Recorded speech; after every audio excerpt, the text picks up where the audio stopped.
In a similar fashion, I want to ask you about Sikhi. And today, again, we see that it is deliberately separated from Sanatan Dharma by certain vested interests.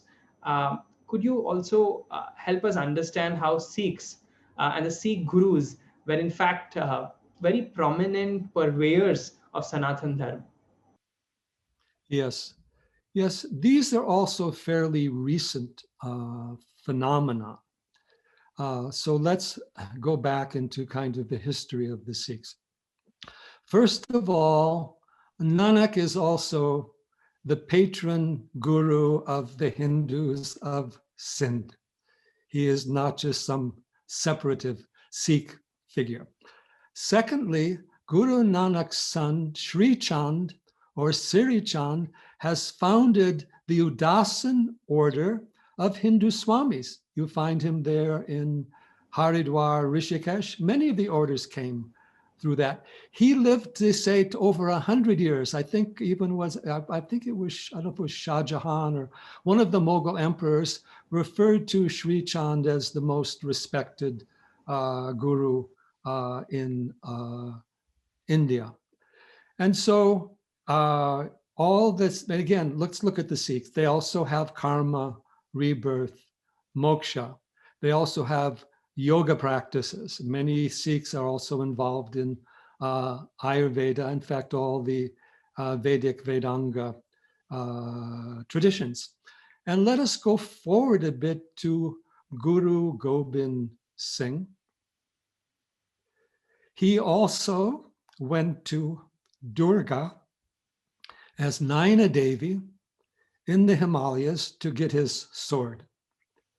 And he was also aligned with the Marathas and the Hindu leaders as well in countering and going against the Mughals.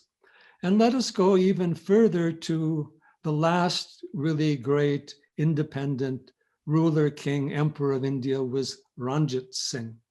Ranjit Singh also went to places like Jwalamukhi and Hindu temples. He put the kumkum on his hands before going out into battle.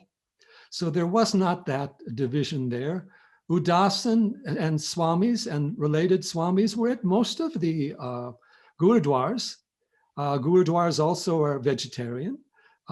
So there is a lot of commonality there. And if you see the practices at the Gurudwaras, they are honoring the book, but they're using a lot of the same practices Hindus used for the Murti. And Hindu tradition also honors Veda, Shastra, Gita.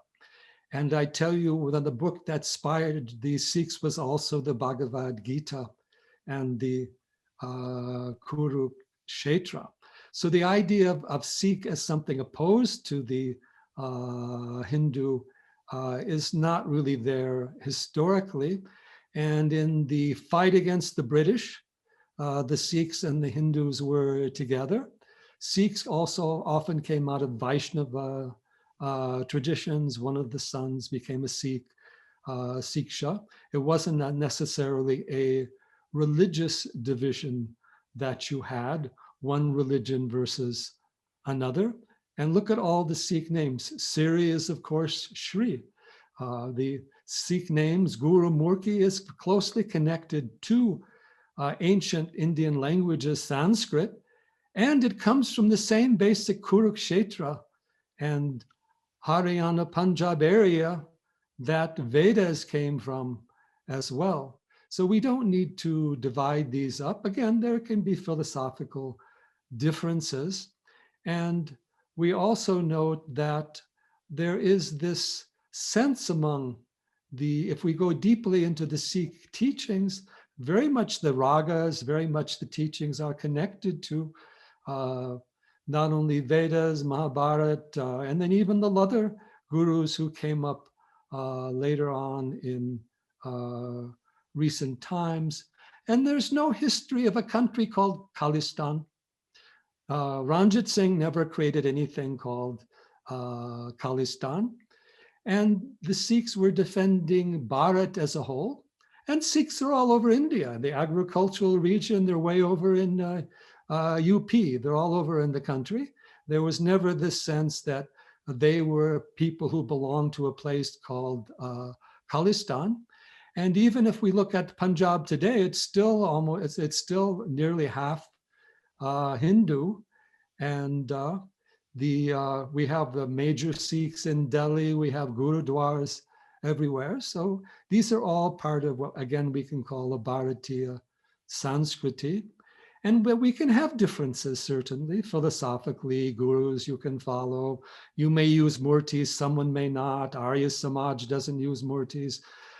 Sikhs may not use murtis. But so much is the same. And commonality should be there, and mutual respect. Hari Om.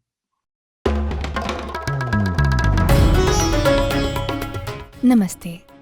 We hope you enjoyed this Chitti Media content. Please remember to subscribe to us and switch on the notifications for this channel. For our other social media links, more content, and to support our work, please visit citti.net. Dhanyavad. Namaskar.